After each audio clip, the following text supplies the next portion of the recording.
But God saved them in his love, and in his pity he redeemed them. In his love, in the Strong's Concordance, it means God's love to his people. But what I found interesting about that is the same word, this Hebrew word, means God's love for his people, but it also is used for human love for a human object, of man toward man. Not like that, not like gay. We know that, right? I don't have to say that. We're grown-ups here, right? Or of man toward himself, or between man and woman and sexual desire.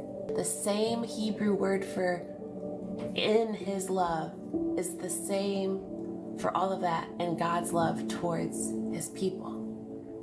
Now, I found it interesting because, and I have to bring it up because before we can love each other, we have to know God's love for us, right? We have to. I didn't even care about myself before I knew how much God loved me, right? And that leads me to the next point, because it says the other definition is of man toward himself. I couldn't love myself until I knew how much God loved me. Between man and women, we cannot love another man or woman properly, right? Without knowing this God who has this love for his people. And sexual desire, I mean, we're grown here, right? We don't have any, good morning, we don't have any babies in here. That was made for marriage, right? That was created by God. That was God's idea, right? The whole reason, not the whole reason, but part of the reason why he made Adam and Eve, so they could procreate, right? The intimacy that God's love gives us. Obviously, it's not sexual desire, but it's that closeness, it's that oneness, not of just body, right? Not physical, but of mind, of heart, of soul, of spirit, in his love, intimacy, connection, unity, amen, and in his pity.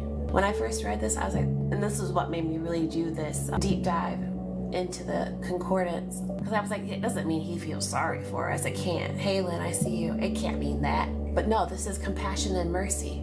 And this word, this Hebrew word, is only used twice in the Old Testament.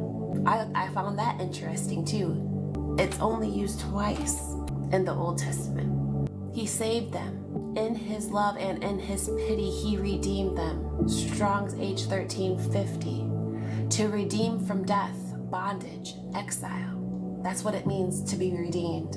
Exile means captivity in the concordance, referring to the state of being carried away from one's own homeland, or who are prisoners.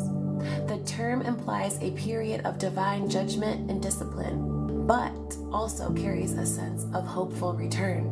Matthew, if you are still in here, be in exile right now, right? Where you're being judged divinely, because that's why you feel so bad about falling away, even though you've come back.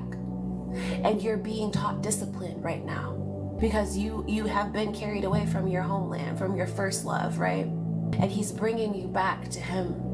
So just embrace the discipline, the correction, because it's painful in the moment, but it produces the fruit of righteousness, right? When you receive the word with meekness, it saves your soul. Amen. And he says, I've saved them in his love, in my love, and my pity. I have redeemed them. Not only that, but it says, and he bore them. This means that when we are growing through whatever season God has us going through, he is lifting us up. He is lifting us over. He is lifting upon. He is setting up. He is bearing